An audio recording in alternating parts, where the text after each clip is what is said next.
बात को उन्होंने कितना महत्व दिया है। मंच पर हमारे मंचासीन अतिथिगणों का आगमन हो चुका है। अपनी परंपरा रही है कि अपने अतिथियों का अभिनंदन हम अपने पारंपरिक तरीके से करते हैं। तो मैं आग्रह करूंगी रितेश झा जी से कि मंचासीन हमारे बीच आज के इस कार्यक्रम में मुख्य अतिथि के रूप में माननीय मुख्यमंत्री श्री हेमंत सोरेन जी का आगमन हुआ है। कृपया पौधा देकर उनका अभिनंदन करें, अंग वस्त्र उड़ाकर उनका सम्मान करें। तीजन बाई जी मंच पर आ चुकी हैं। पद्म विभूषण श्रीमती तीजन बाई जी मंच पर मौजूद। सामने मौजूद दर्शकों से आग्रह हुआ कि हमारे अतिथियों के लिए एक बार जोरदार ताली बजा दें। मंचासीन अतिथिगण मंच पर मौजूद। मैं श्री रितेश जी से आग्रह करती हूं कि मंच पर माननीय मुख्यमंत्री झारखंड श्री हेमंत सोरेन जी मौजूद हैं। कृपया पौधा देकर उनका अभिनंदन करें। आज आपके आगमन से हम सब आह्लादित, अपने हृदय के भाव और प्रेम सहित यह पौधा आपको देना चाहते हैं। यह सम्मान अंग वस्त्र के रूप में उन्हें प्रदान करें, यह स्मृति चिन्ह उन्हें प्रदान करें। ये पर्यावरण मेला पर्यावरण संरक्षण के दृष्टिकोण से हमारी सोच आपके साथ जुड़ी रहे, इसी भावना के साथ यह स्नेह प्रेम और सम्मान का प्रतीक यह अंग वस्त्र उन्हें प्रदान करते हुए, साथ ही साथ यह स्मृति चिन्ह उन्हें प्रदान करते हुए मंच पर हमारे साथ माननीय मुख्य अतिथि के रूप में मौजूद माननीय मुख्यमंत्री झारखंड श्री हेमंत सोरेन जी और उन्हें सम्मानित करते हुए रितेश जी हमारे बीच आज के इस कार्यक्रम में शिरकत कर रहे हैं। माननीय अध्यक्ष झारखंड विधानसभा श्री रविंद्रनाथ महतो जी मौजूद हैं। मैं आशुतोष राय जी से अनुरोध करूंगी कि कृपया मंच पर मौजूद हमारे अतिथि का अभिनंदन पौधा देकर करें और उनका स्वागत करें। आज के इस अवसर पर उनके आगमन से हम सब आह्लादित हैं। हमारे इन अतिथियों ने पर्यावरण की इस मुहिम को अपना बेशकीमती वक्त दिया है। पर्यावरण संरक्षण के दृष्टिकोण से ये सब उससे जुड़े हैं। आज इस मंच पर आकर आशुतोष जी से निवेदन कि आज हमारे साथ माननीय अध्यक्ष झारखंड विधानसभा श्री रविंद्रनाथ महतो जी यहाँ मौजूद हैं। उन्हें पौधा देकर उनका अभिनंदन करें और अंग वस्त्र प्रदान कर उन्हें सम्मानित करें। हमारे हृदय के भाव और उद्गार सम्मान के स्वरूप उन्हें भेंट करते हुए अरुण राय जी से आग्रह होगा कि कृपया मंच पर आए और आज के इस कार्यक्रम में हमारे बीच मौजूद माननीय सदस्य झारखंड विधानसभा श्री कुमार जयमंगल जी मौजूद हैं। उन्हें पौधा देकर सम्मानित करें और अंग वस्त्र प्रदान करें। आज का यह अवसर जब पर्यावरण की मुहिम से हमारे ये जनप्रतिनिधि जुड़े हैं, अपना बेशकीमती वक्त निकाल हमारे बीच उपस्थित हुए हैं, हम सब अपने हृदय का स्नेह और प्रेम उन्हें समर्पित करते हुए सम्मान के पौधा देकर कुमार जयमंगल जी आज हमारे साथ यहाँ मौजूद हैं। माननीय सदस्य झारखंड विधानसभा अरुण राय जी से अनुरोध है कि आज उन्हें पौधा देकर उनका अभिनंदन करें, अंग वस्त्र प्रदान कर उन्हें सम्मानित करें और यह स्मृति चिन्ह उन्हें भेंट करें। संजय सिंह जी से अनुरोध है कि मंचासीन हमारे बीच आज के इस कार्यक्रम में मौजूद श्री समरी लाल जी यहाँ मौजूद हैं। माननीय सदस्य झारखंड विधानसभा कांके के विधायक, मैं आग्रह करूंगी कि मंच पर आकर पौधा देकर उनका अभिनंदन करें, साथ ही साथ अंग वस्त्र प्रदान कर उन्हें सम्मानित करें। ये माननीय विधायकगण, वाकई बड़ी अच्छी बात है कि पर्यावरण के इस मुहिम से जुड़कर हम सबके साथ इस मंच पर यहाँ मौजूद माननीय विधायक श्री समरीलाल जी को सम्मानित करते हुए श्री संजय सिंह जी, मैं आग्रह करूंगी तपेश्वर जी से कि कृपया मंच पर आए और हमारे बीच मौजूद माननीय सदस्य झारखंड विधानसभा श्री लंबोदर महतो जी को पौधा देकर उनका स्वागत करें, अंग वस्त्र प्रदान कर उनका अभिनंदन करें और सम्मान करें। तपेश्वर जी से आग्रह है कि मंचासीन हमारे बीच मंचस्थ आज के इस अवसर पर माननीय सदस्य झारखंड विधानसभा श्री लंबोदर महतो जी मौजूद हैं। उन्हें पौधा देकर उनका स्वागत करें, अंग वस्त्र प्रदान कर उन्हें सम्मानित करें, यह स्मृति चिन्ह उन्हें भेंट करें। यह सब प्रेम भेंट स्नेह सहित इन सारे अतिथियों को बालकृष्ण जी से अनुरोध है कि मंच पर हमारे साथ आज के इस अवसर पर श्री ओम सिंह जी मौजूद हैं। आज के इस अवसर पर्यावरण पर पर्यावरण से जुड़े हमारे तमाम लोग, पर्यावरण के प्रति एक बेहतरीन सोच रखने वाले हमारे तमाम अतिथिगण मंचासीन मंच पर मौजूद श्री ओम सिंह जी को पौधा देकर उनका अभिनंदन करें और अंग वस्त्र प्रदान कर उन्हें सम्मानित करें। बालकृष्ण जी से अनुरोध, श्री ओम सिंह जी को पौधा देकर उनका स्वागत करें, अंग वस्त्र प्रदान कर उनका सम्मान करें और साथ ही साथ यह स्मृति चिन्ह उन्हें भेंट करें। अपनी परंपरा रही है, आतिथ्य से हम सब आह्लादित होते हैं। हृदय के भाव व्यक्त करने के ये विभिन्न तरीके हैं जिन्हें हम अपने हृदय के भावों को इन रूपों में व्यक्त करने की कोशिश करते हैं। तो यह स्नेह और प्रेम का भेंट था। यह आपके आतिथ्य से, आपके आगमन से हमारे अंदर जो खुशी थी उसी की अभिव्यक्ति थी। वह सम्मान का भाव जो हमारे हृदय में था वह हमने आपको समर्पित किया। लेकिन ईश्वर ने एक और शक्ति हमें दी है, वह है शब्दों की शक्ति, और उसके माध्यम से हम अपने हृदय के उद्गार, अपने हृदय के भाव हमेशा व्यक्त करते हैं। तो आपके आगमन से आह्लादित हमारे हृदय के भाव शब्दों के रूप में ढलकर आपके समक्ष प्रस्तुत करने के लिए मैं मंच पर आमंत्रित करती हूँ श्रीमती मधु जी को, अध्यक्षा युगांतर भारती। नाम चाहिए ना।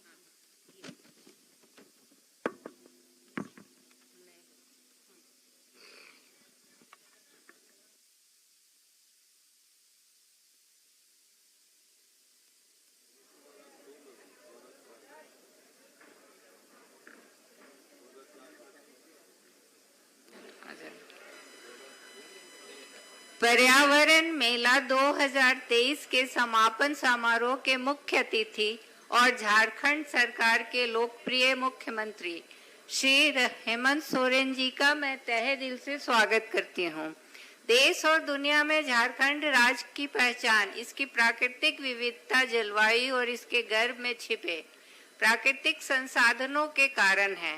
जहाँ जंगल होता है, जहाँ प्राकृतिक सुंदरता और संसाधन प्रचुर मात्रा में होते हैं, जनजातियों की आबादी भी वहीं पर निवास करती है, क्योंकि प्रकृति और आदिवासियों का अटूट रिश्ता है। प्राकृतिक संपदा से भरपूर ऐसे राज्य के मुख्यमंत्री के रूप में आपकी यहाँ उपस्थिति मात्र से राज्य भर में सामाजिक और सांस्कृतिक स्तर पर पर्यावरण के प्रति चेतना, जागरूकता और जिम्मेदारी जागृत करने के हमारे प्रयासों को और मजबूती मिलेगी, ऐसा मेरा विश्वास है। माननीय मुख्यमंत्री जी, मैं आपका अभिनंदन करते हुए इस कार्यक्रम में आपका स्वागत करती हूँ। कार्यक्रम में अति विशिष्ट अतिथि के रूप में पधारे झारखंड विधानसभा के माननीय अध्यक्ष डॉक्टर रविंद्रनाथ महतो जी का भी मैं स्वागत करती हूँ, अभिनंदन करती हूँ। झारखंड विधानसभा के सभी सदस्यों के आप अभिभावक हैं और झारखंड के लोगों के साथ यहाँ की जल, जंगल, जमीन, जलवायु की रक्षा कैसे हो, इस पर आपकी विशेष दृष्टि रहती है। मैं पर्यावरण मेला के समापन समारोह में आपका स्वागत करती हूँ। साथ ही मैं आज के इस कार्यक्रम में विधानसभा सदस्य लंबोदर महतो जी का, श्री जयमंगल जी का और श्री सोमारी लाल जी का स्वागत करती हूँ, अभिनंदन करती हूँ।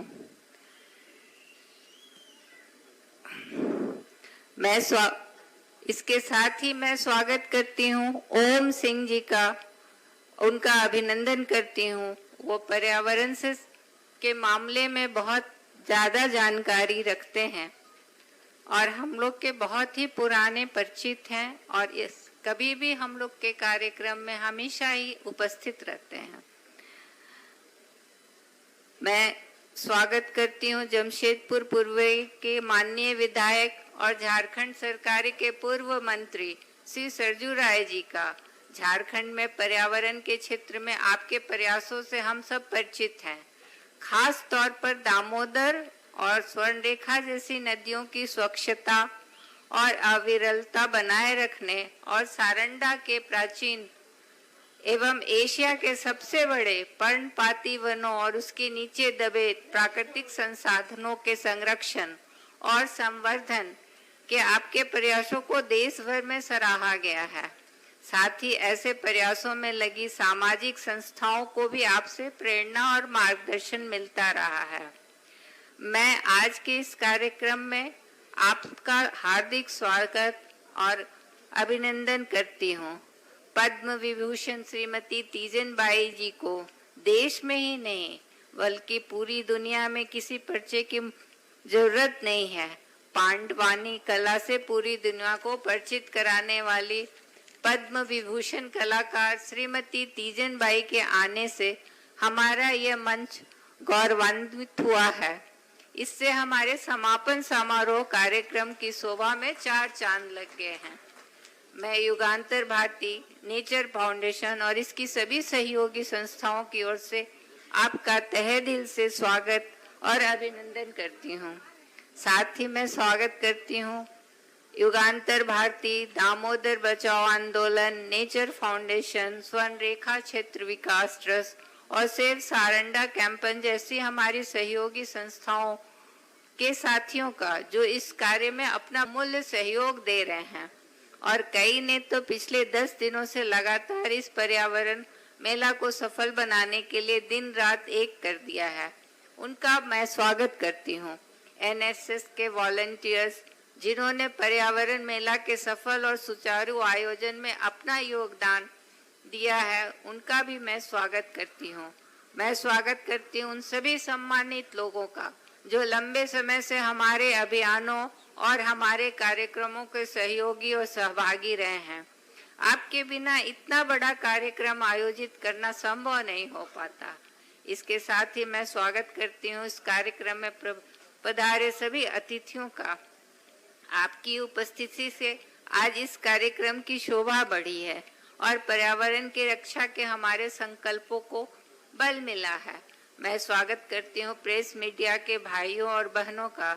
आपने पिछले 10 दिनों से लगातार अपने प्रतिष्ठित संस्था में कवरेज देकर हमारी संस्था का मान बढ़ाया है।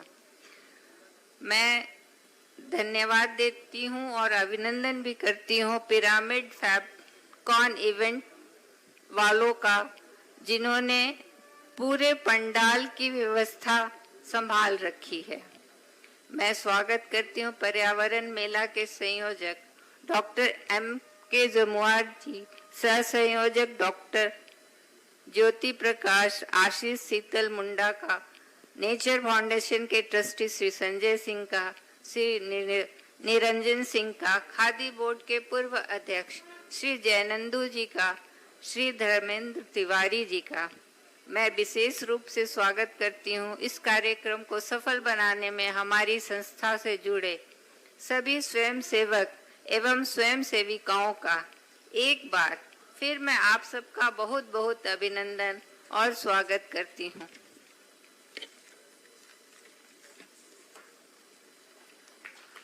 अभिनंदन के इन शब्दों के लिए बहुत बहुत धन्यवाद। आज इस मंच से आप सभी के आगमन से जो खुशी थी, जो भावना थी, वह शब्दों के रूप में ढलकर आपके समक्ष प्रस्तुत किया गया।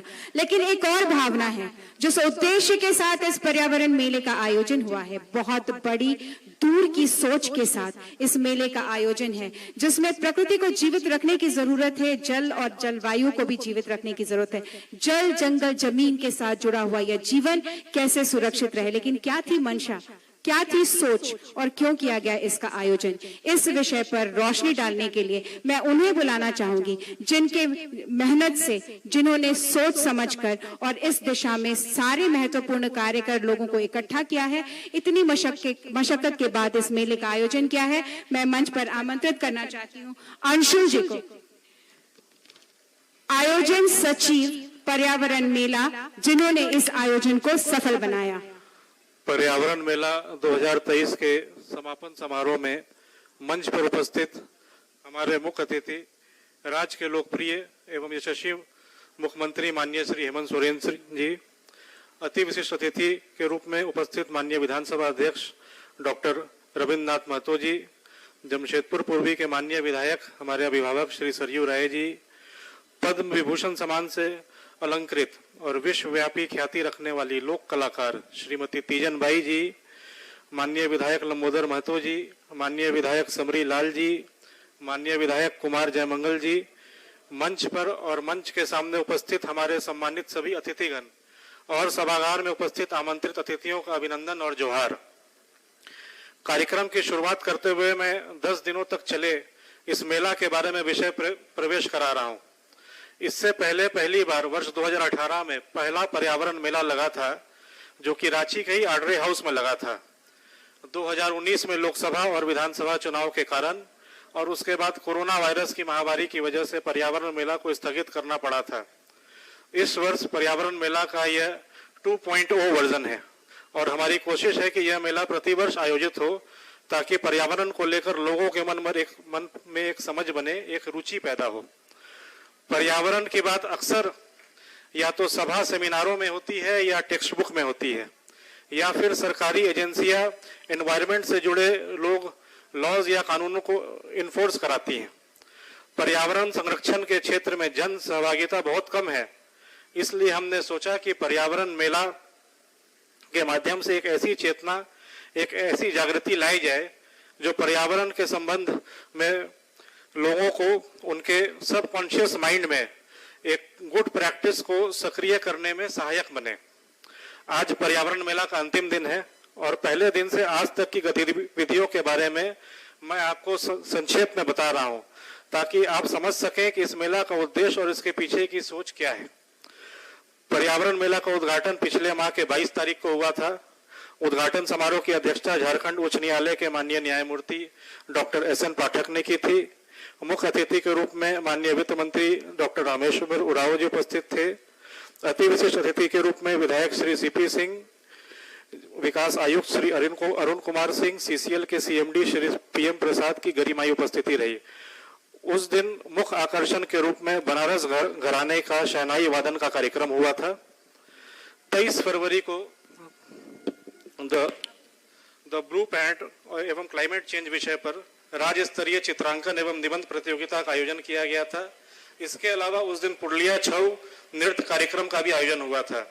उस दिन पूर्वी सिंहभूम की माननीय सांसद श्रीमती गीता गुड़ा एवं बिरसा मुंडा एयरपोर्ट के निर्देशक श्री KL अग्रवाल मुख्य रूप से उपस्थित थे। 24 फरवरी को मेला में कैंसर इंस्टीट्यूट कोलकाता के पूर्व निर्देशक डॉक्टर मानस रंजन रे ने प्रदूषण एवं मानव स्वास्थ्य पर इसका कुप्रभाव विषय पर व्याख्यान दिया। इस दिन का आकर्षण पाइका और कलसा नृत्य कार्यक्रम रहा। 25 फरवरी को पर्यावरण एवं नीति न्यायिक हस्तक्षेप विषय पर परिचर्चा का आयोजन हुआ। इस मौके पर मुख्य अतिथि के रूप में झारखंड उच्च न्यायालय के माननीय न्यायमूर्ति श्री अंबुजनाथ की गरिमाई उपस्थिति रही। साथ ही सुप्रीम कोर्ट के वरीय अधिवक्ता श्री संजय उपाध्याय, श्री ऋत्विक दत्ता, यहाँ हाई कोर्ट के श्री सलीक शफीक और श्री सुभाषिष सोरेन ने भी अपने विचार रखे। उसके बाद से रविंद्र संगीत और पुरलिया छऊ का कार्यक्रम का आयोजन हुआ था। 26 फरवरी को पारंपरिक व्यवहार और वैश्विक पर्यावरणीय प्रशासन विषय पर परिचर्चा का आयोजन हुआ था, जिसमें मुख्य अतिथि के रूप में पद्मश्री प्रोफेसर RK सिन्हा साहब थे, जो कि श्री माता वैष्णो देवी विश्वविद्यालय के वाइस चांसलर हैं। उनके अतिरिक्त झारखंड के पूर्व प्रधान मुख्य संरक्षक डॉक्टर संजय कुमार, श्री चंद्रभूषण आई फॉरेस्ट के डायरेक्टर और डॉक्टर राकेश कुमार सिंह उपस्थित थे। इस दिन राजस्थान का लोकप्रिय कलबेलिया, जिप्सी नृत्य और भोजपुरी गीतों का कार्यक्रम हुआ था। 27 फरवरी को preparing for life in a technology driven world विषय पर पद्मश्री प्रोफेसर और IIT दिल्ली के प्रोफेसर SE हसनैन साहब का की नोट स्पीकर के रूप में वो यहाँ पर मौजूद थे। उसके अलावा NHAI के क्षेत्रीय अधिकारी श्री SK मिश्रा उपस्थित रहे। इस दिन नुक्कड़ नाटक और भोजपुरी गीत कार्यक्रम का आयोजन हुआ था। 28 फरवरी को कृत्रिम बुद्धिमत्ता का उदय और पर्यावरण पर इसका प्रभाव विषय पर परिचर्चा के मुख्य वक्ता के रूप में VT रिसर्च फाउंडेशन के श्री कुंदन कुमार लाल मौजूद थे। मुख्य अतिथि के रूप में झारखंड के प्रथम मुख्यमंत्री श्री बाबूलाल मरांडी जी की उपस्थिति रही। इसके अलावा संतूर वादक श्री दिव्यांश हर्षित श्रीवास्तव ने अपनी प्रस्तुति दी थी। इसी दिन बगोदर विधानसभा के माननीय विधायक श्री विनोद कुमार सिंह ने भी मेला का भ्रमण किया था। 1 मार्च को रिसाइकलिंग एंड सस्टेनेबिलिटी विषय पर परिचर्चा का आयोजन किया गया, जिसमें मुख्य वक्ता श्री RP शर्मा रहे, जो कि रिसाइकलिंग एसोसिएशन ऑफ इंडिया के डायरेक्टर जनरल और चेयरमैन हैं। इसके अलावा उस दिन बिरसा कृषि विश्वविद्यालय के कुलपति डॉक्टर ON सिंह और पूर्व कुलपति रांची यूनिवर्सिटी के डॉक्टर रमेश पांडे जी यहाँ पर मौजूद थे। उस दिन प्रख्यात कवि श्री पदम अलबेला, श्री अखिलेश द्विवेदी, श्रीमती शैल सिंह और श्री खुशबू शर्मा का काव्य पाठ किया गया। 2 मार्च को श्री बसंत सबनिया द्वारा लिखित संजय लाल द्वारा निर्देशित सुप्रसिद्ध नाटक सैया वह कोतवाल का मंचन किया गया। इसके अलावा हिंदी एवं भोजपुरी की लोकप्रिय गायिका श्रीमती सुलेखा रमैया ने गीत संगीत कार्यक्रम की प्रस्तुति दी। आज के समापन कार्यक्रम में उपस्थित आप सभी सम्मानित अतिथियों को की गरिमाई उपस्थिति को मैं प्रणाम करता हूं। जोहार। बहुत बहुत धन्यवाद। 22 तारीख से लगे इस पर्यावरण मेले में तमाम तरह के जो हमारे अतिथिगण यहाँ उपस्थित रहे, अनेक विषयों पर जो रोशनी डाली गई उस पर चर्चा हो गई। लेकिन वो लोग जिन्होंने यहाँ अपनी कला का प्रदर्शन किया, कला के माध्यम से पर्यावरण जागरण के क्षेत्र में अपने अपने तरीके से अभिव्यक्ति दी, वो लोग जो पर्यावरण के क्षेत्र में विभिन्न हिस्सों में कार्य कर रहे थे, उन्हें इस मंच से तब भी सम्मानित किया गया था। तो आज समापन के दिन भी हम उनमें से चुनिंदा लोगों को सम्मानित करना चाहेंगे। मैं आग्रह करूंगी, माननीय सदस्य हमारे बीच मौजूद हैं जिनके सौजन्य से यह कार्यक्रम यहाँ पर आयोजित है। माननीय सदस्य विधानसभा श्री सरयू राय जी, जिन्होंने इस कार्यक्रम का आयोजन किया है, और हमारे बीच अन्य अतिथियों से कि आज के इस अवसर पर इन 2 लोगों को एक सिंबॉलिक रूप से यहाँ पर आज सम्मानित करें। पेंटिंग, यहाँ पेंटर्स बहुत सारे आए थे जिन्होंने अपनी कलात्मकता से सबका दिल जीता। उनमें से एक रामानुज शेखर, उनकी पेंटिंग बहुत ही बेहतरीन रही है। मैं आग्रह करूंगी मंच से कि रामानुज शेखर को आज पेंटिंग के लिए इस मंच से पुरस्कृत किया जाए। कई कलाकारों को प्रोत्साहित किया गया था। पर्यावरण संरक्षण के दृष्टिकोण से उनकी बनाई गई कलाकृति को यहाँ पर सजाया भी गया था। लोगों ने काफी सराहा था। उन्हें हर दिन मंच से पुरस्कृत किया गया। पर्यावरण के क्षेत्र में विभिन्न हिस्सों में कार्य करे वो लोग जो सुदूर गांवों में रहते हैं, दूर दराज रहते हैं, अपने अपने तरीके से पर्यावरण संरक्षण के दृष्टिकोण से कार्य करते हैं, उन्हें भी इस मंच से सम्मानित किया गया। आज के इस अवसर पर माननीय मुख्यमंत्री महोदय हमारे साथ मौजूद हैं, और आज यहाँ पर इस अवसर पर माननीय सदस्य झारखंड विधानसभा से सरयू राय जी, जिनके सौजन्य से यह पर्यावरण मेला यहाँ आयोजित है, उनके द्वारा इन्हें सम्मानित किया जा रहा है। पंचम चौधरी, पर्यावरण के क्षेत्र में कार्य करने वाले बेहतरीन चुनिंदा लोग जिन्हें पुरस्कृत किया गया, उनमें से एक सदस्य ये भी हैं जिन्होंने दूर दराज रहकर लोगों के बीच में पर्यावरण संरक्षण के दृष्टिकोण से जागरूकता फैलाई। लोगों के बीच न सिर्फ जागरूकता फैलाई बल्कि इस मुहिम को आगे तक लेकर जा रहे हैं। तो ऐसे चुनिंदा लोगों को यहाँ पर पुरस्कृत कर, उन्हें सम्मानित कर बाकी लोगों के अंदर प्रेरणा दी जाने की कोशिश है। मैं आग्रह करूंगी मंचासीन माननीय मुख्य अतिथि से, हमारे बीच माननीय मुख्यमंत्री झारखंड श्री हेमंत सोरेन जी से, और हमारे साथ मौजूद आज के इस अवसर पर माननीय विधायक श्री सरयू राय जी से कि पंचम चौधरी जी को पर्यावरण के क्षेत्र में बेहतरीन कार्य के लिए आज इस मंच से सम्मानित करें और स्मृति चिन्ह प्रदान करें। उन्होंने बेहतरीन कार्य किया है। पर्यावरण संरक्षण यानी कि मेरे और आपके जीवन का संरक्षण, वाकई यह कार्य एक बहुत ही नेक नियति से किया गया कार्य है, और ऐसे में ऐसे व्यक्तित्व को, ऐसे व्यक्तियों को सम्मानित करना जो दूर दराज रहकर विषम परिस्थितियों में भी इस सोच को आगे तक लेकर जा रहे हैं। बहुत बहुत धन्यवाद मंचासीन माननीय अतिथियों का कि आज उन्होंने इन्हें सम्मानित किया। बहुत बहुत धन्यवाद आपका। यह मंच है और इस मंच पर हम विभिन्न विचारों को सुनने के लिए लोगों को आमंत्रित करते हैं। बड़े ही हर्ष का विषय है कि आज झारखंड की पूरी सरकार हमारे साथ यहाँ बैठी है, और उसमें भी विधानसभा के अध्यक्ष। वाकई ये हम सबके लिए हर्ष का विषय है कि हमारे साथ आज माननीय अध्यक्ष झारखंड विधानसभा श्री रविंद्र नाथ महतो जी मौजूद है। मैं उनसे सादर निवेदन करूंगी कि चंद शब्दों में आज इस संदर्भ में अपने विचार हम सबके समक्ष व्यक्त करें।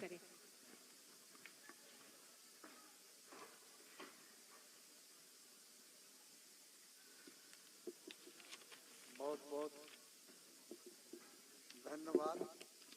आप मेले में जो उपस्थित हैं सबको, आज इस पर्यावरण मेले में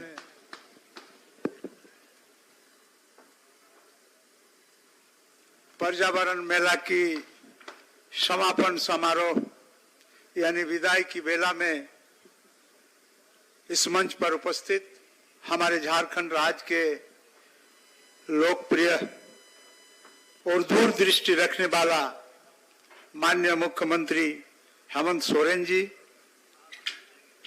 और वर्षों से पर्यावरण और प्रकृति के बीच सोचने वाले वरिष्ठ विधायक आदरणीय सरजू राय जी हमारे साथ,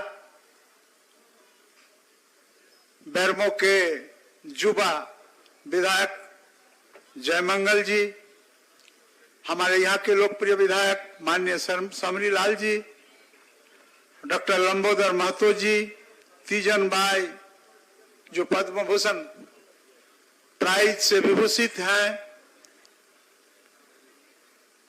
पर्यावरण मेला आयोजन के सचिव अंशुल शरण जी, जुगांतर भारती के अध्यक्षा श्रीमती मधु जी, पर्यावरण मेला के सह संयोजक आशीष शीतल मुंडा जी, प्रेस मीडिया के साथियों, उपस्थित देवियों और सज्जनों, सबको मेरे तरफ से धन्यवाद और जोहार। साथी, आज मेले के रूप में ही हो, लेकिन जिस विषय को लेकर के इन आयोजक मंडली ने आए हैं, ये सही मायने में आज के परिप्रेक्ष्य में और आने वाला समय के परिप्रेक्ष्य में अत्यंत ही महत्वपूर्ण है। हम सारे लोग वाकिबहाल हैं, सारे लोग जानते हैं कि हमारा प्रदेश का, देश का, दुनिया का पर्यावरण का जो स्थिति है, ये दिन व दिन बदतर होते जा रहा है और बिगड़ते जा रहा है, और इसका परिणाम जीव जगत और वनस्पति जगत दोनों के ऊपर पड़ रहा है। आज हम डेवलपमेंट के विकास की इस दौर में प्रकृति का जो दोहन कर रहा है, और ये दोहन इतना ज्यादा कर रहा है, जो प्रकृति का जो संतुलन है, इसका जो बैलेंस है, ये इम्बैलेंस होने जा रहा है। प्रकृति का जो संतुलन ये बिगड़ रहा है। आपने देखा होगा कि पहले समय पर वर्षा होता था, समय पर गर्मी आती थी। आज अगर आप देखेंगे तो देखिए, समय से पहले ही बरसात शुरू हो गया और समय से पहले समाप्त भी हो गया। लोग ठीक ठाक ढंग से खेती भी नहीं कर पा रहे हैं। गर्मी का भी वही हाल है, जिस समय गर्मी आना चाहिए था उस समय गर्मी आ नहीं पा रहा है। ठंडा का मौसम में भी आप देखिए, ठंडा या तो पहले आ गया या तो बाद में आ गया। इन तमाम चीजों को बारीकी से अगर आप अध्ययन करेंगे तो देखेंगे प्रकृति के अंदर में प्रकृति का जो भारसाम्य है, यह बिगड़ने का प्राय है। और इसलिए सिर्फ हमारा प्रदेश ही नहीं, देश ही नहीं, बल्कि पूरा विश्व चिंतित है। और आज इस पर्यावरण को सुरक्षित रखने का उत्तरदायित्व हम तमाम लोगों का है। वर्तमान पीढ़ी के जो लोग हम लोग हैं, आज हम लोग प्रकृति का हर चीज को दोहन करके जो हजारों साल तक चलने वाला चीज है उसको इस्तेमाल करके अभी ये समाप्त कर देंगे, तो हमारे बाद जो पीढ़ियां आने वाली है उनका क्या परिस्थिति होगा, उनका क्या स्थिति होगा। आपने देखा होगा कोरोना काल के समय में प्राण वायु के कारण लोग त्राही त्राही कर रहे थे। देश के और विदेश के विभिन्न जगह में ऑक्सीजन का अभाव होने लगा।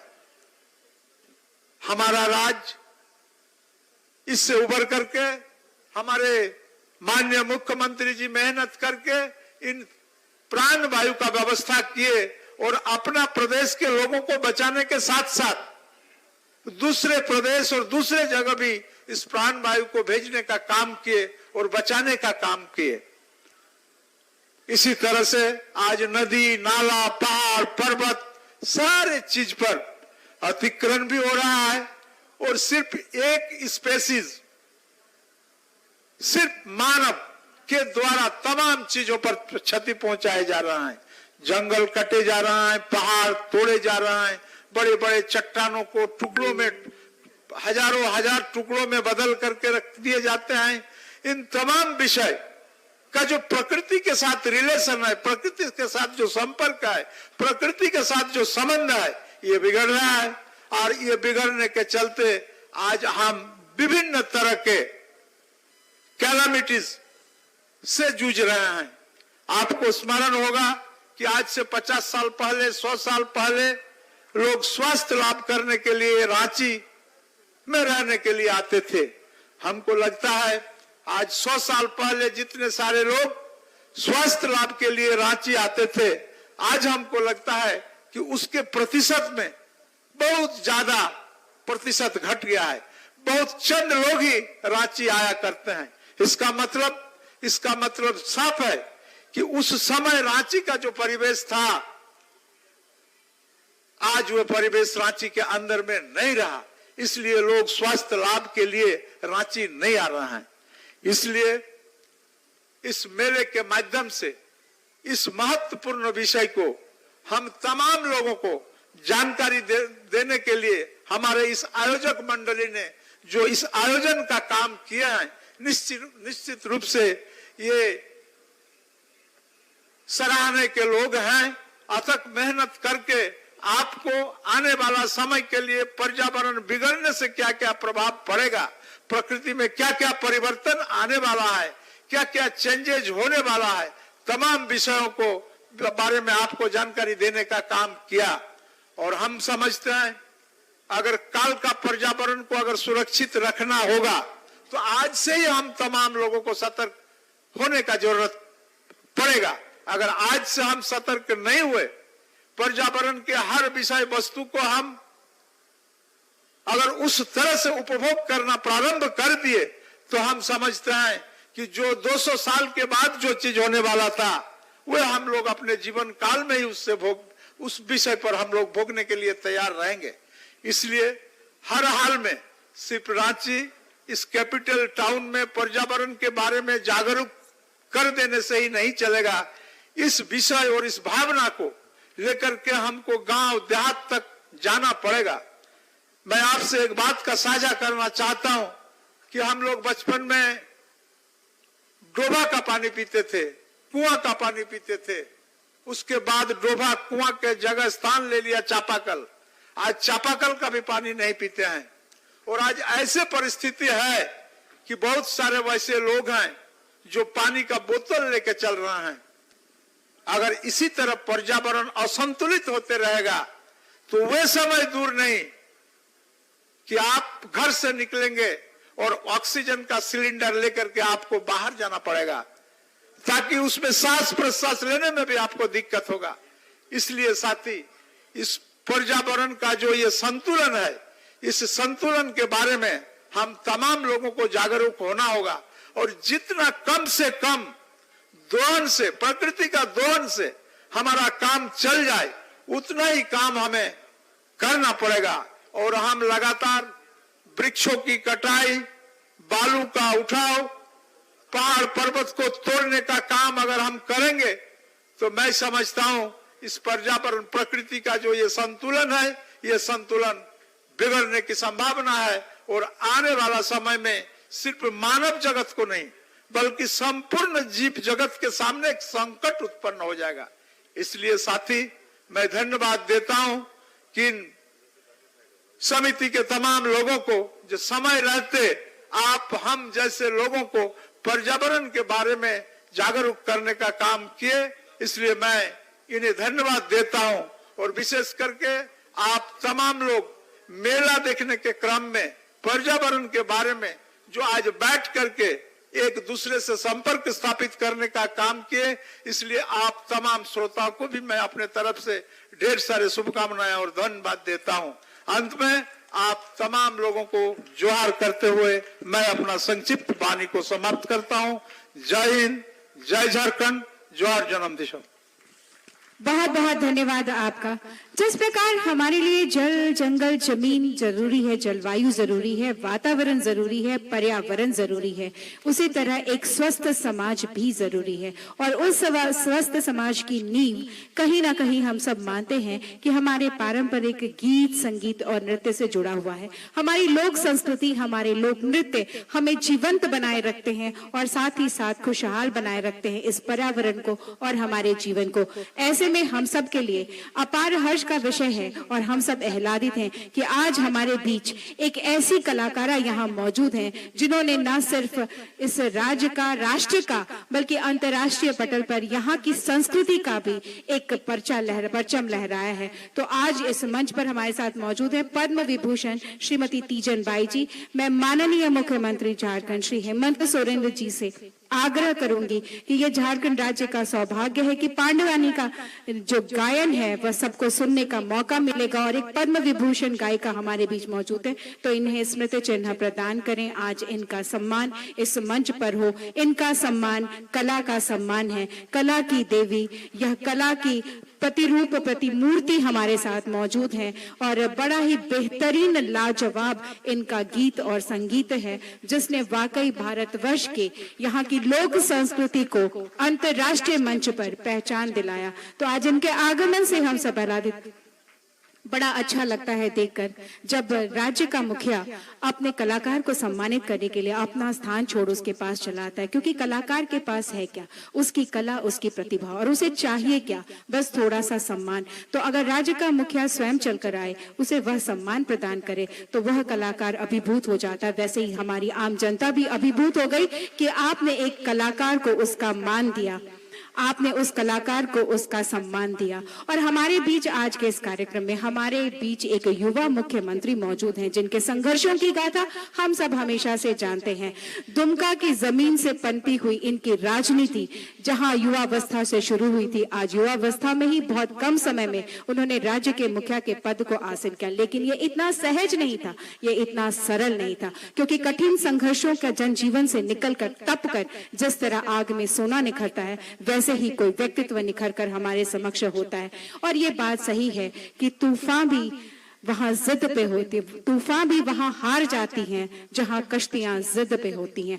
तो ऐसी ही जिद लेकर वो निकले और आज राज्य के मुख्यमंत्री के रूप में हमारे साथ मौजूद हैं। मैं उनके आशीर्वचन का आग्रह उनसे करती हूँ। माननीय मुख्यमंत्री झारखंड श्री हेमंत सोरेन जी।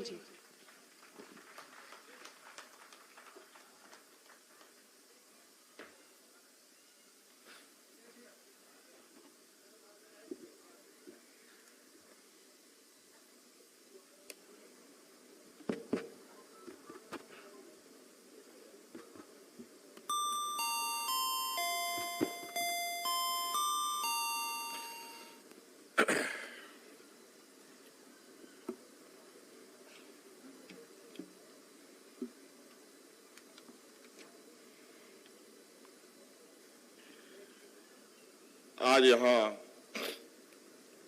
रांची के इस मुराबादी मैदान में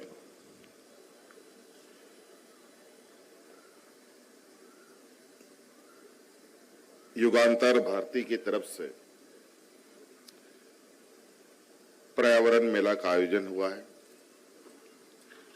आज इस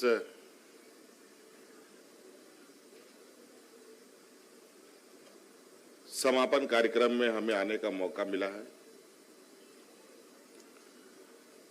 आज हमारे साथ मंच पर कई महत्वपूर्ण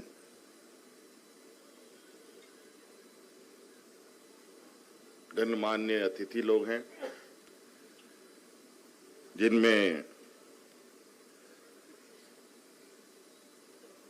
पद्म भूषण से सम्मानित श्रीमती तीजन बाई जी भी यहाँ हमारे साथ हैं और झारखंड के विधानसभा अध्यक्ष हमारे रविंद्रनाथ महतो जी भी हैं। हमारे सदन के विधायकगण भी यहाँ मौजूद हैं और सरजू राय जी तो इस पूरे मेले का केंद्र बिंदु हैं। ये सभी लोग हमारे साथ यहाँ मौजूद हैं और विशेषकर यहाँ इस मेले में आए हुए आप सभी गण्यमान्य अतिथिगण, यहाँ आए हुए इस मेले में कई सारे स्टॉलों में उपस्थित विभिन्न क्षेत्र से आए हुए सभी सम्मानित सदस्यगण, पत्रकार मित्रों, आज इस पर्यावरण मेले के समापन कार्यक्रम में मैं अपनी ओर से आपका स्वागत करते हुए अपनी ओर से जोहार करता हूं।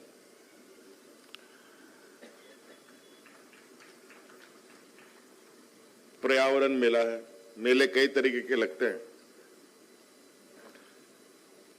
बहुत चकाचौंध वाला मेला भी लगता है, सर्कस का मेला भी लगता है, कई तरीके के प्रदर्शन का मेला लगता है। ये पर्यावरण का मेला है। इसमें आपको बहुत तमक झमक और ये सारी चीजें से दूर एक शांत और एक स्वच्छ वातावरण यहां आपको महसूस होगा और विषय भी यही है।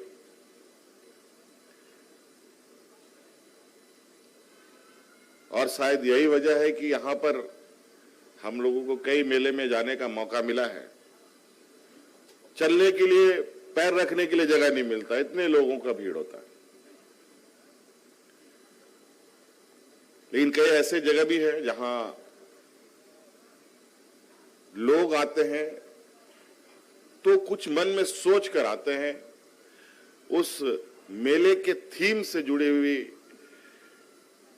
चीजों को सोचते हुए उस कार्यक्रमों में जाते हैं।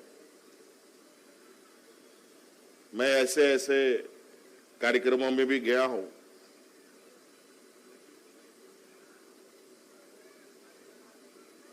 जहां बहुत सारे लोग हैं, लेकिन आपको वहां पता चलेगा कि चलने की जूते की भी आवाज आपको सुनाई नहीं देगी।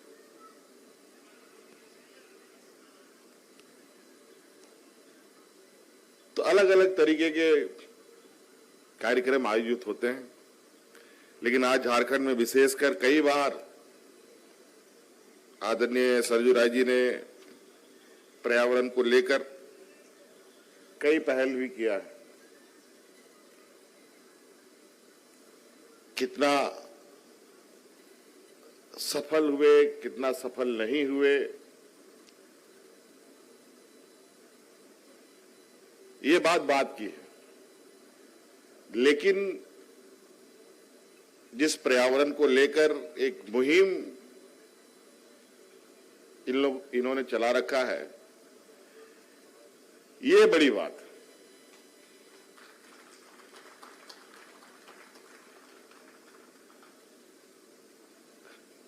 आज ही मैं किसी अपने सहयोगियों के यहां गया था। हमारे सांसद महोदया है महबूबा मांझी जी, उनके घर गया था। उनके छत पे मैं चढ़ा। छत पे चढ़ने के बाद 2 मिनट छत पे खड़ा नहीं हो पाया। क्यों? क्योंकि उनका घर कांके रोड के, कांके डैम के आसपास में, ये नहीं कि डैम से सटा, बल्कि आसपास में था, और डैम की तरफ से इतना दूषित हवा आ रहा था कि मैं छत पे खड़ा नहीं हो पाया। जब ये स्थिति बन जाएगी आने वाला समय में, तो हम लोग कहां जाएंगे?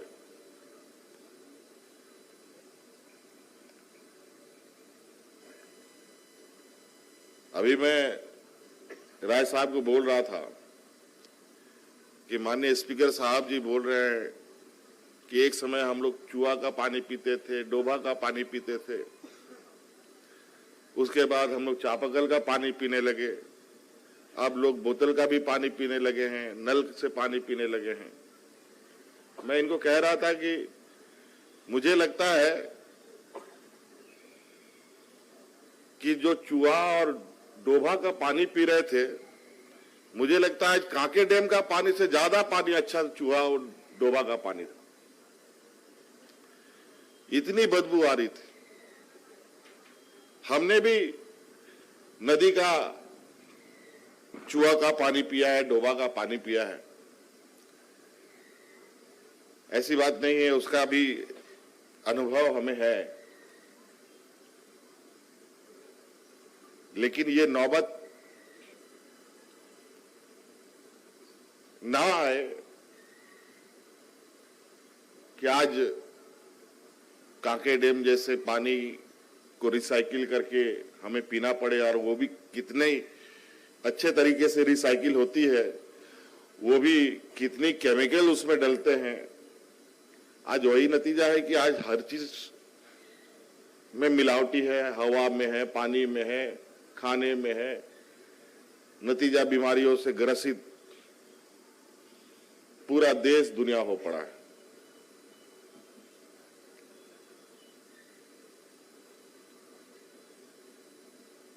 पर्यावरण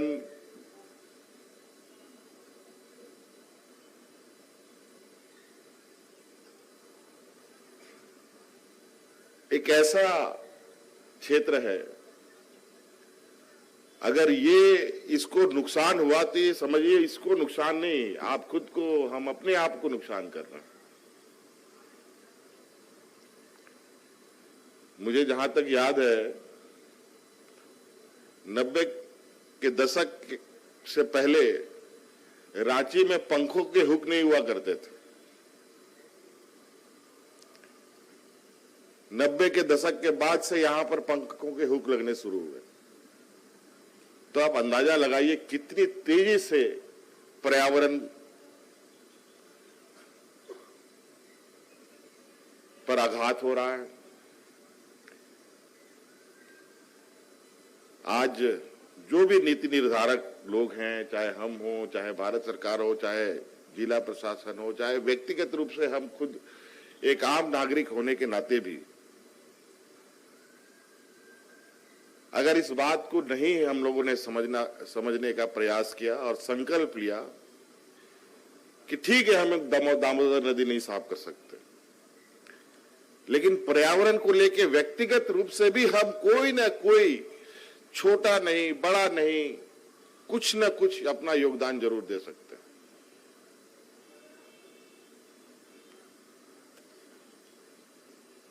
अगर हम ये भी करना शुरू कर दें तो मुझे नहीं लगता है कि पर्यावरण को बहुत ज्यादा असर पड़ पाएगा।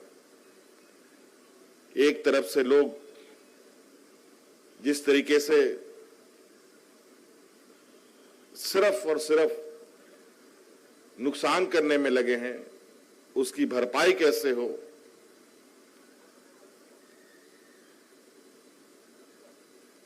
और जैसा कि ये राज्य तो आदिवासी बहुल राज्य है, जल जंगल जमीन इनकी आत्मा है। जैसे चिड़िया घोंसला में रहता है, चूहा बिल में रहता है, उसी प्रकार ये समाज जंगल में ही रहता है। यही उनका घर द्वार भी है। और जो मुझे लगता है कि जो शांति, अमन, चैन इन पर्यावरणों के बीच में रहकर है, शहर में रह करके तो मुझे आज तक अनुभव नहीं हो रहा है। आज कहीं ना कहीं शहरीकरण, विकास के पैमाने की लकीरें इस तरीके से खींची जा रही है, जहां आज के दिन में सबसे अधिक अगर नुकसान हो रहा है तो पर्यावरण को हो रहा है। और इसीलिए शहरीकरण भी एक बहुत बड़ी समस्या है। लोग रोशनी के चकाचौंध, यहां के सुख सुविधा, यहां के कई और सारी चीजों को ध्यान में रखकर बड़ी तेजी से आकर्षित होकर के आकर के बसते हैं। लेकिन इनको पता नहीं कि जिस शहर में आप बसने जा रहे हैं, आने वाला समय में वो शहर ही आपके लिए एक ऐसा मरघट की स्थिति खड़ा कर देगा कि जहां आपको भागने के लिए मजबूर होना पड़ेगा। आज दिल्ली जैसा शहर को देखिए, मुंबई जैसे विकसित राज्यों को देखिए, क्या पॉल्यूशन स्थिति है, क्या पर्यावरण का पैमाना है। आज उस पर्यावरण को साफ करने के लिए बड़ी बड़ी मशीनें लाई जा रही हैं। इतनी बड़ी बड़ी मशीन, अच्छा है, मशीन बिक रहा है, कंपनी लोग का चांदी है। जितने में मशीन आई, अगर उतना पेड़ लग गया होता और उसको बचा लिया होता तो मशीन जितना काम नहीं करेगा, उससे 10 गुना काम उतना पेड़ कर जाता। लेकिन क्या कीजिए, अब जो जिस बेलगाम और बिना ब्रेक के उस विकास के गाड़ी में हम जब बैठे हैं, तब देखिए कहां तक हम लोग जाते हैं। भुगतना हम ही लोगों को। इसीलिए अभी हाल में एक मेरा प्रोग्राम था फॉरेस्ट विभाग का, यहां IIM में था। मैं अक्सर यहां विभिन्न कार्यक्रमों से शहर से बाहर जाता हूं, तो कभी हेलीकॉप्टर का, कभी प्लेन का उपयोग करता हूं। तो मैं जब जब आसमान में चली जाती है हेलीकॉप्टर, तब मैं नीचे देखने की कोशिश करता हूं कि यहाँ का लोग का किस तरीके से लोग बस रहे हैं, घर बन रहे हैं, किधर सड़क जा रहा है। तो मैं देख रहा हूं कहीं कहीं तो उस जगह सिर्फ घर ही घर दिखता है, एक भी पेड़ नहीं दिखता। कंक्रीट का जंगल खड़ा हो गया। अब क्या होगा? ये तो बिल्कुल ही उलट हो चुका। जहां पेड़ों का पूरा जंगल हुआ करता था, वहां अब कंक्रीट का जंगल खड़ा हो गया। बड़ा विचित्र स्थिति। हम बोले लगता है पता नहीं क्या करे क्या नहीं, किसको कौन सा कानून से बांधे कि शहर को कंक्रीट का जंगल मत बनने दो। क्या कानून बनाए, कुछ समझ में नहीं आता है। अभी भी ठीक से इस पर मैं काम नहीं कर पा रहा हूं। लेकिन अचानक मुझे उस समय कुछ बात याद आया कि हम कुछ ऐसा करते हैं। आज की इस कोई क्या दिन था, कोई दिन होगा वो, शायद वो भी पर्यावरण दिवस ही होगा, कुछ था वो पर्यावरण दिवस ही ऐसे कुछ था कोई। तो हमने तुरंत उसी मन से घोषणा किया कि विशेषकर रांची, धनबाद, जमशेदपुर जैसे शहर, नगर निगम जहां बड़े पैमाने पर लोग आकर बस रहे हैं, वहां पर लोगों को एक प्रोग्राम दो। जो अपने घर में एक पेड़ लगाएगा उसको 5 यूनिट बिजली फ्री देंगे।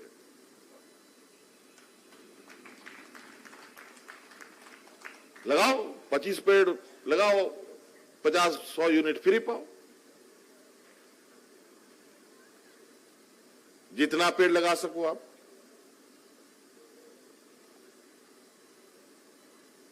कम से कम इस आस में तो कुछ पेड़, ये नहीं कि गेंदा का फूल लगा दिए और ये वो फूल लगा दिए, उसमें नहीं मिलने वाला है।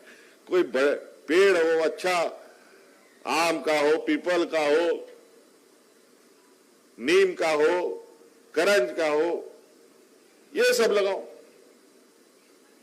और उसके लिए आप उसका भी मुझे लगता है नियमावली अभी हम लोगों ने नहीं तैयार किया है, बहुत जल्द उसको तैयार करेंगे और प्रयास करेंगे कि लोग जितने ऊंचे ऊंचे बिल्डिंग बना रहे हैं उतने ही मेहनत से, शिद्दत से उन कैंपसों में बड़े वृक्षों को लगाने का काम करें, ताकि ये आने वाली पीढ़ी जिस तरीके से जिस वातावरण को हम सजा करके उनको परोस के देने जा रहे हैं वो बहुत अच्छा नहीं है। हमारे एक मित्र दिल्ली में रहते हैं, उनकी शादी हो गई। बहुत वर्षों के बाद, बहुत मिन्नतों के बाद, पूजा पाठ के बाद उनको एक बच्चा हुआ, एक बहुत खूबसूरत सी बेटी हुई।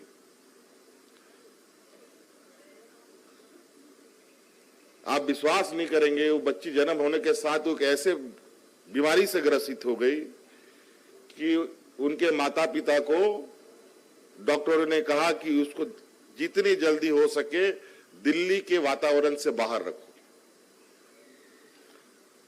साधारण प्राइवेट नौकरी करने वाला ये नौजवान अब सर पकड़ के बैठ गया, पति पत्नी दोनों नौकरी, अब कैसे बच्चे को पालें। अब स्थिति ये हो गई कि उस बच्चे को पालने के लिए 1 महीना मां बच्चे को लेकर दिल्ली से बाहर रहती है, तो 1 महीना बाप बाहर लेकर रहता है। ये स्थिति हो गई।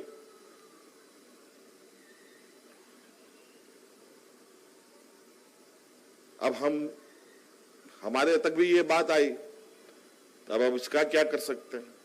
अब तो नौकरी छोड़ो, फिर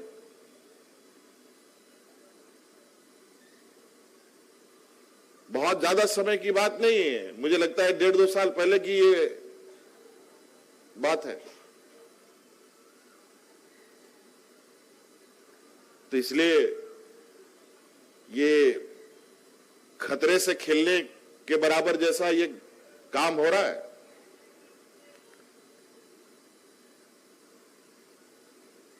हमारे पिताजी कहते थे, मैंने कहा कि विकास का उसमें बहुत ज्यादा उनसे कुछ जानने की कोशिश करता था। हमारे पिताजी कहते थे, देखो बेटा, मनुष्य बहुत खुरापात जीव है, वो अब ऐसे घोड़े पर सवार है जिसका लगाम ही नहीं है, देखो कहां लेके जाता है। और बड़ा अजीब स्थिति है। आज जिम्मेवारी आज हम लोग के हाथ में है, राज्य को दिशा देने का।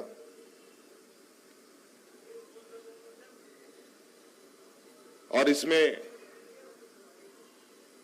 चीजें नहीं बने तो भी ये जरूर मन में कसक रहेगा कि हम शायद कुछ नहीं कर पाए। लेकिन इसलिए हमारा प्रयास है, हमने इसलिए सरकारी महकमे में यह स्पष्ट रूप से कह रखा है कि शहर के अंदर कोई भी विभाग, कोई भी इकाई, कोई भी भवन निर्माण कार्य करेगा, उसकी पूरी वेटेज पर्यावरण से होगी, तभी उस शहर में वो काम किया जाए। बहुत सारा तो सैंक्शन हुआ पड़ा था रांची में प्रोजेक्ट, उसको तो हमने लड़ झगड़ के रुकवा दिया। नहीं तो थोड़ा बहुत जो जगह अभी दिख रहा है वो भी खत्म हो जाएगा। अभी कुछ दिन के बाद आपको कुछ और जगह आपको यहां दिखेगा हरियाली होते हुए शहर के अंदर।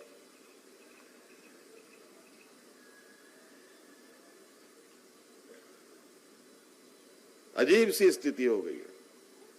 एक के ऊपर आदमी लोग रहने के लिए तैयार है। खैर, ये बहुत 10 दिन तक का कार्यक्रम चला है और मैं नहीं कह सकता कि यहां लाखों लोगों से कम आए होंगे। और जरूर इस पर्यावरण मेले का जो संदेश है, कुछ ना कुछ इसका असर दिखेगा। इसलिए हमने पहले भी कहा, आपको याद होगा हमारे सरकार में, जब मैं सरकार का पदभार मैंने ग्रहण किया था, तो लोग बुके लेके आते थे हमको विश करने के लिए, शुभकामनाएं देने के लिए। तो मैंने पहले मना कर दिया, भाई तुम लोग बुके मत लाओ। 500, 200, 300 टका का बुके लाते हो, कल को हम उसको कूड़ेदान में फेंकना पड़ता है। उसके जगह बुके की जगह बुक ला करके दो, ताकि कल को भविष्य में वो किताब किसी गरीब को हम दे सके, कई लाइब्रेरी में दिया जा सके। वो एक चीजें उठी। फिर वही परंपरा हुआ कि चलो हमारे तक तो ये स्थिति ठीक, लेकिन ऐसे मंच जब सजने लगे, लोग यहां भी बुके देने लग गए। मैंने कहा बिल्कुल अब बुके का परंपरा बंद करो। आज जो भी बुके की जगह है, उसके जगह उस आदमी को, जो भी सम्मानित व्यक्ति हो, चाहे मिनिस्टर हो, मुख्यमंत्री हो, मंत्री हो, केंद्रीय मंत्री हो, उसको वृक्ष का हम लोग वृक्ष से स्वागत करेंगे और उसको एक पेड़ का पौधा देंगे, ताकि वो कहीं ले जाए। अगर गलती से फेंक भी दिया तो भगवान ना करे उसमें अगर उसने जमीन पकड़ ली तो वो पेड़ अपने आप भी खड़ा हो सकता है। और किसी ने गलती से थोड़ा खड्डा खोद के डाल दिया तब तो अपने खड़ा होना ही है। तो कुछ कहीं ना कहीं खुद से ये बदलाव लाना पड़ेगा। आप भी इस संकल्प के साथ जाएं, कम से कम नहीं तो एक घर पे एक पेड़ तो जरूर लगा लें। एक कोने में कितना जगह लेगा जी?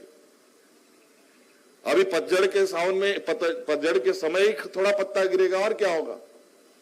आपको काटेगा नहीं बल्कि एकदम आपको ठंडक रखेगा, आपको छांव में रखेगा।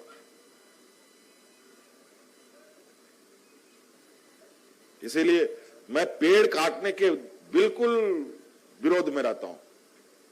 अभी तो बड़े पैमाने में मैंने जो पेड़ काटने वाला गिरोह है इन लोगों को पकड़ा है। आजकल सूचना तंत्र थोड़ा सा अलग अलग तरीके से काफी बढ़ा हुआ है। कभी कभी व्हाट्सएप फेसबुक के माध्यम से कहीं कहीं कोई का फोटो मुझे पोस्ट कर दिया जाता है, कभी देखने का मौका मिलता है। बड़ा विचित्र स्थिति है। यहां पर लोगों ने भरे जंगल के बीच में क्या मशीन बोलता है, आरा मशीन का पूरा फैक्ट्री लगा दिया है। मैंने कहा ये परमिशन कहां से मिला? और अभी तो हम लोगों ने अब नया इसमें कानून बना दिया है कि जंगल के आसपास से एक सर्टेन किलोमीटर 20-25 किलोमीटर या क्या था मुझे याद एग्जैक्ट नहीं आ रहा, उतना किलोमीटर तक में कोई भी आराम मशीन ना प्राइवेट होगा ना सरकारी होगा।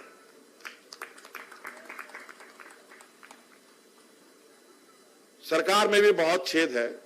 खैर उस सबको बंद किया जा रहा है, धीरे धीरे वक्त लगेगा उसको बंद करने में, लेकिन प्रयास पूरा है। और झारखंड का शान ही तो जल जंगल है, नदी पहाड़ है।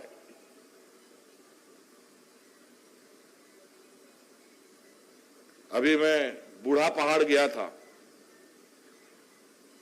30 साल के बाद उस जगह पर कोई आदमी गया बाहर से, और वहां पर जो उग्रवादी आतंकवादी माओवादी का जो ठिकाना था उसको ध्वस्त किया गया। और वहां हमारी पुलिस फोर्स सीआरपीएफ पहुंचकर एक कामयाबी हासिल की। तो सीआरपीएफ के जवानों में एक ऑफिसर हुआ करता है, एक है इसमें जो उत्तराखंड से आते हैं, कमांडेंट या कोई ऑफिसर है। तो ये बात के क्रम में बोले कि हमें तो लगता था कि पहाड़ों का खूबसूरत वादियां हमारे उत्तराखंड के अलावा कहीं और है ही नहीं इतना बढ़िया, लेकिन जब उन्होंने बूढ़ा पहाड़ को देखा बोला कि ये तो हमारे उत्तराखंड से भी खूबसूरत ये वादियां हैं यहां पर। बताओ इन लोगों ने इसको कितना डरावना और भयावह बना रखा है। लेकिन अब धीरे धीरे अनेकों प्रयास के बाद इन सब चीजों पर हम लोग काबू पा रहे हैं। और निश्चित रूप से हम लोग इस खूबसूरत खनिज संपदा तो ऊपर वाले ने हमें वरदान में दिया है, लेकिन वर्तमान समय में वो एक अभिशाप का रूप ले रखा है। और एक प्रकृति की सौंदर्य भी कम नहीं है। इसको हम लोग संरक्षित करें और आने वाली पीढ़ी को एक खूबसूरत वादियों के साथ हरा भरा झारखंड सौंपने का काम करें, ये हम संकल्प लें। आज इस मेले का सार्थक जो एक कोशिश है, इस कोशिश को हम हकीकत में बदलने में अपनी भूमिका अदा करें। यही हमारी आप सब लोगों से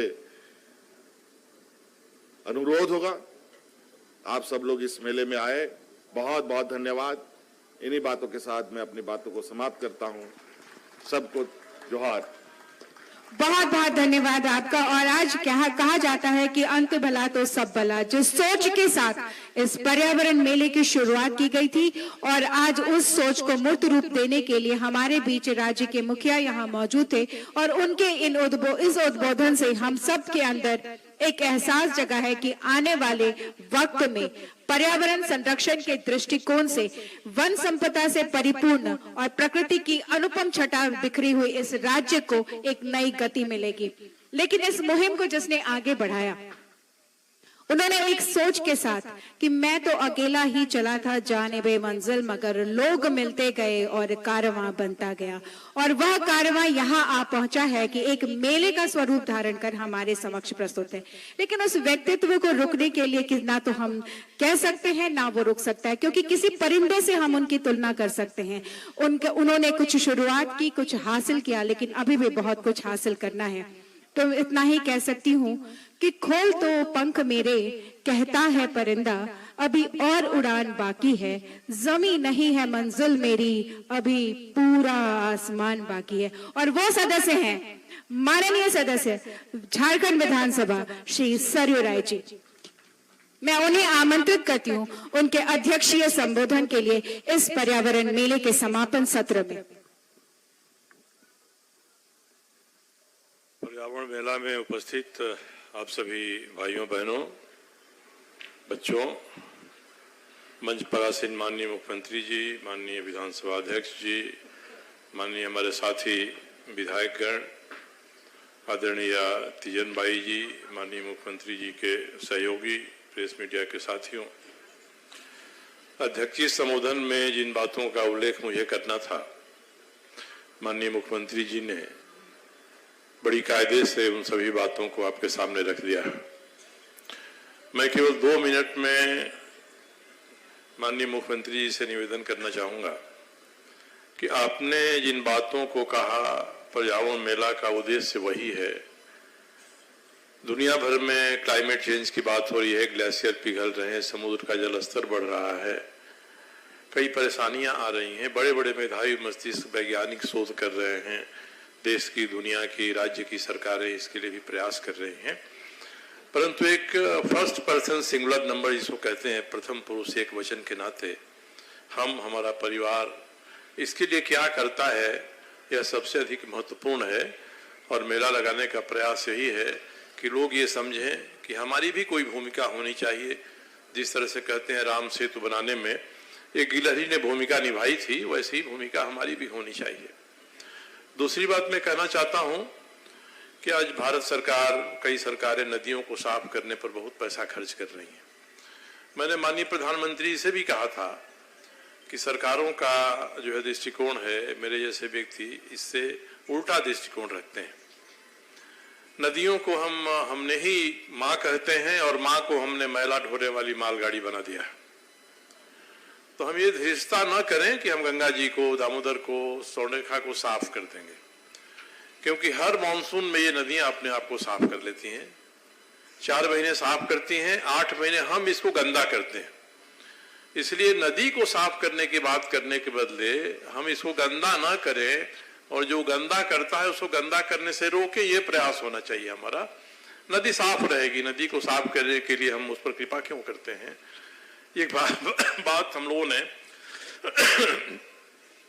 अपने जेहन में रखी, और दामोदर में 2004 में मैं गया था शुरू से अंत तक, तो केवल कोलवासरी की, पावर प्लांट की, बोकारो स्टील की, डीवीसी के जो चंदपोरा बोकारो थर्मल पावर है राज्य सरकार का, उसमें पतरातू थर्मल पावर था, इनकी राख और छाई और ग्रीज ही बहा करता था। हम लोगों ने प्रयास यही किया कि जिन जो इसको गंदा कर रहे हैं उनसे हम आग्रह करें, उनके यहाँ जाएं, उनके यहाँ धरना करें, प्रदर्शन करें, उनको समझाएं। और हम लोगों ने ये किया, 1 पैसा खर्च नहीं हुआ। आज सभी कोलवासरियों ने हमारी बात सुन ली। हमने यही कहा कि आप दामोदर से पानी लेते हैं, उसके लिए आप बिल देते हैं, पैसा भरते हैं, आप केवल इतना करिए कि जो पानी लेते हैं उसका जीरो डिस्चार्ज करिए, अपने कैंपस में ही उसको साफ कर लीजिए और फिर से उस पानी का इस्तेमाल करिए, उसकी रिसाइकलिंग करिए। आपके पानी का बिल भी घटेगा और दामोदर को हम गंदा होने से भी बचा लेंगे। इन सबों ने मुझे कहते हुए प्रसन्नता हो रही है कि इन्होंने जीरो डिस्चार्ज कर दिया है, रिसाइकलिंग कर रहे हैं। इसलिए आज दामोदर हम कहीं भी देखेंगे तो पहले से काफी साफ है। लोग घरों में पानी ले जा रहे हैं, लोग खबर भेजते हैं और हम लोग कह रहे हैं कि दामोदर 95% साफ हो गया है। केवल बोकारो स्टील का एक नाला है, वो नाला नहीं रुका है। इसी तरह से औद्योगिक प्रदूषण से सोनरेखा भी साफ हो गई। मगर दूसरी जिसका माननीय मुख्यमंत्री जी ने जिक्र किया, दूसरा संकट नदियों पर आ गया है कि हमारे घरों से जो जलमल निकलता है, विकसित रूप में हम फ्लश चलाते हैं सीवरेज से, फिर वो नदी में गिरता है, नदियां उससे गंदा हो रही हैं।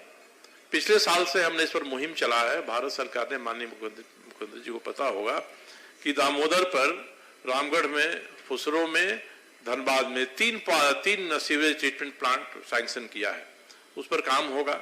रिवर सिटी एलायंस नाम का नया कंसेप्ट आया है कि जो नदियां हैं और जिनके किनारे शहर हैं, इन दोनों में एक संबंध होना चाहिए।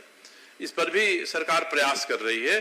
तो अब राज्य सरकार से हम लोग यही कहते हैं कि जितने सीवरेज ड्रेनेज गिर रहे हैं नदियों में, हम उनको यथासंभव रोकने का प्रयास करें, वो पानी साफ हो जाए। नदी के भीतर ले जाकर हम उनको साफ नहीं कर सकते, नदी के बाहर से उनको हम साफ करें। जरूरत हो तो उसको दूसरे रूप में शहर में हम इस्तेमाल करें। आसान काम नहीं है, बोकारो का बड़ा क्षेत्र है, बोकारो 4 सभी छूता है, हम लोग चाहते हैं ये हो। इसलिए मैंने यही लोगों से कहा था कि आम जनता को जागरूक नहीं करना है इसमें, क्योंकि आम जनता तो भुक्तभोगी है, वो दुर्गंध ले रही है, वो गंदगी को झेल रही है। किसको जागरूक करना है? तो जो मुट्ठी भर हमारे मेधावी मस्तिष्क हैं, ब्रिलियंट माइंड्स हैं, IIM से पढ़कर आते हैं, प्रबंध संस्थानों से पढ़कर आते हैं, IIT और इंजीनियरिंग कॉलेजों से पढ़कर आते हैं, IAS IPS होकर आते हैं, ये अपनी जिम्मेदारी समझ लें, इनकी अंतरात्मा जग जाए कि हम जो काम कर रहे हैं उस काम में नदी का संरक्षण होना चाहिए। हम थोड़ा लाभ के लिए फैक्ट्री की गंदगी नदी में न गिरा दें। ये अगर मेधावी मस्तिष्क से मुट्ठी भर जाग जाएंगे तो पर्यावरण और नदियों के साफ करने की समस्या हमारी खत्म हो जाएगी। और हम लोग यही काम कर रहे हैं। हमारा प्रयास यही है कि जो दुनिया भर में शोध हो रहे हैं, वैज्ञानिक काम कर रहे हैं, विशेषज्ञ काम कर रहे हैं, संयुक्त राष्ट्र संघ ने सस्टेनेबल डेवलपमेंट गोल निर्धारित कर दिया, ये अपनी जगह काम कर रहे हैं, बड़ा काम कर रहे हैं। हम अपने घर में, अपने परिवार में, अपने समाज में, अपने मोहल्ले में रोज कुछ न कुछ करें, जिससे लगा कि हमारा योगदान पर्यावरण को साफ करने में है। इसीलिए हम उन्होंने मेला लगाया कि मेला के बहाने लोग आएंगे, समझेंगे, बताएंगे। मेला बहुत जल्दबाजी में लगा, बहुत त्रुटियां रह गई, बहुत सारी चीजों का प्रदर्शन नहीं हो सका। अब मैंने प्रयास पूर्वक एक नई टीम खड़ी हो गई है, पूरे राज्य में खड़ी हो गई है टीम। मैं उनसे आग्रह करूंगा कि आगे मेला लगाएं तो 6-7 महीने का समय लेकर और तब प्रयास करें, आप सारी चीजों को जनता के बीच दिखाएं। वैसे इस मेले में हम लोगों ने राष्ट्रीय अंतर्राष्ट्रीय स्तर के सैयद हसनैन साहब से लेकर और वैज्ञानिकों को बुलाया था। मैंने उनसे यही आग्रह किया था कि आप बड़े वैज्ञानिक हैं, अपनी बात को आप सरल भाषा में कहिए। और मुझे प्रसन्नता है कि सभी ने बड़ी सरल भाषा में कहा। सैयद हसनैन साहब जो वैज्ञानिक जैसे हैं, उन्होंने इतनी सरल भाषा में कहा, आर्टिफिशियल इंटेलिजेंस की क्या भूमिका हो सकती है और क्या कर रही, जितनी सरल भाषा में लोगों ने कहा, आम लोगों के समझ में वो बात आ गई।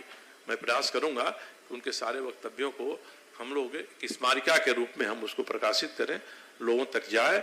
और ये मुहिम केवल किसी एक संस्था का, एक सरकार का नहीं है, ये हमारा सभी का है, क्योंकि हम सभी अपनी आने वाली पीढ़ी को क्या देंगे, ये सवाल है। हम जो करते हैं अपने बाल बच्चों के लिए, परिवार के लिए, कि उनका भविष्य ठीक रहे।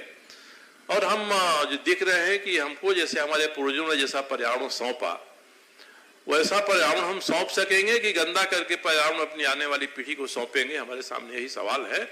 इसलिए हम सभी इसके लिए प्रयासरत रहें।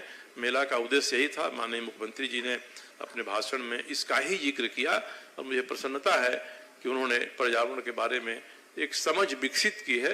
राज्य का पर्यावरण और वन विभाग की माननीय मुख्यमंत्री जी के ही जिम्मे है। थोड़ी थोड़ी पहल जो तकनीकी से और वैज्ञानिकता से और भारी वैज्ञानिक लफ्जों से नहीं जुड़ी रहे, आम आदमी जिस बात को समझता है और आम आदमी जो कहता है, इन्होंने सही कहा कि आप जंगलों में चले जाइए, लोग किस तरह से रह रहे हैं और कितना खुश हैं। कभी कभी तो लगता है कि पिछड़ा रहने का भी एक ईश्वरीय वरदान है कि हम अच्छे वातावरण में रह रहे हैं, जी रहे हैं। माननीय मुख्यमंत्री जी यहाँ पधारे, माननीय विधानसभा अध्यक्ष पधारे, हमारे विधायक साथी पधारे, आप सभी लोग राज्य के कोने कोने से पधारे, स्टॉल धारक स्टॉल लेकर आए, सबों ने जो योगदान दिया उससे मेला सफल हुआ। मैं सभी के प्रति अपनी कृतज्ञता व्यक्त करता हूँ, आभार व्यक्त करता हूँ। बहुत बहुत धन्यवाद। बहुत बहुत धन्यवाद आपका। और इस मंच से आज यह अध्यक्षीय संबोधन के साथ ही मेले के समापन की तरफ हम बढ़ चले हैं। मेले के समापन की तरफ तो हम बढ़ चले हैं, ऐसा लगता है कि पर्यावरण मेला समाप्त हो रहा है, लेकिन ये मेला समाप्त नहीं हो रहा है, बल्कि यहाँ से एक नया आगाज हो रहा है। इसके पूर्व की धन्यवाद ज्ञापन के लिए मैं आमंत्रित करूं। मैं कहना चाहूंगी कि आप सभी से, जो मंचासीन मंचस्थ हमारे अतिथिगण यहाँ उपस्थित हैं, उनसे भी मेरा निवेदन होगा कि आज पद्म विभूषण श्रीमती तीजन बाई जी हमारे बीच उपस्थित हैं, तो आज थोड़ी देर के लिए इनका कार्यक्रम जरूर देखकर जाएं। जो दिन भर की थकान है, जो ऊहापोह की स्थिति, चिंतन मनन और विचारों के साथ आपने पूरा दिन बिताया है, सुर की यह संगीत की स्वर लहरी आपको एक नई दुनिया में ले चलेगी, आपका थकान जरूर दूर करेगी। मेले को समेटना चाहूंगी क्योंकि मैं भी 22 तारीख से आपके साथ जुड़ी रही। कई जीत बाकी है, कई हार बाकी है, अभी तो जिंदगी का सार बाकी है। हम यहाँ से चले हैं नई मंजिल की ओर, ये तो बस एक पन्ना है, अभी तो पूरी किताब बाकी है। और अब इन्हीं शब्दों के साथ मैं आप सभी का आभार व्यक्त करने के लिए मंच पर आमंत्रित करना चाहती हूँ आशीष शीतल मुंडा जी को, सह संयोजक जो हमारे बीच मौजूद हैं।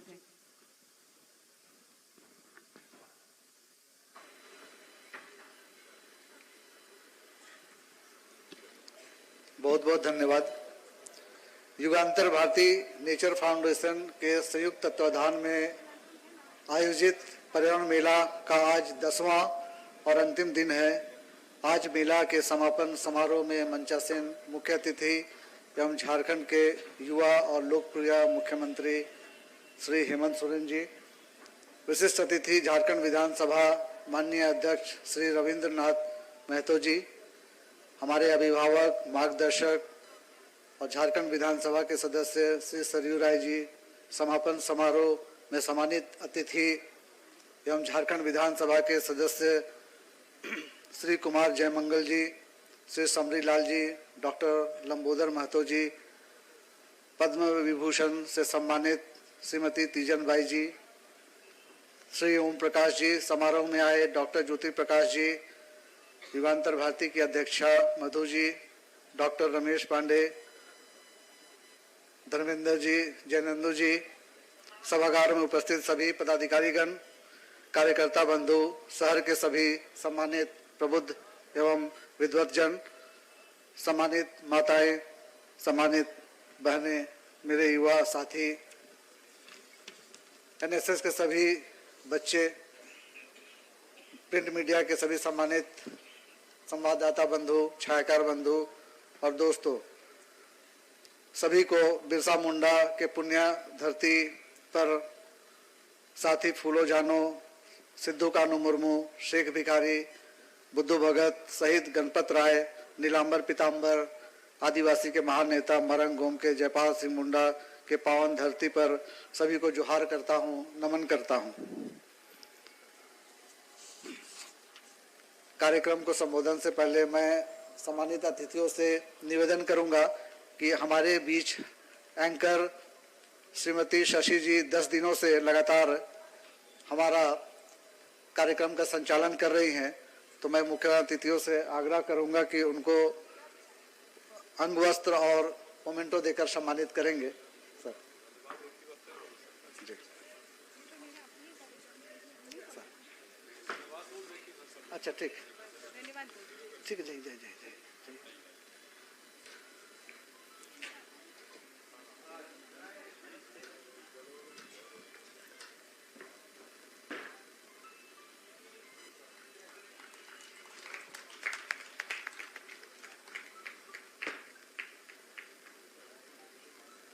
बहुत बहुत धन्यवाद सर। और समय के अभाव के कारण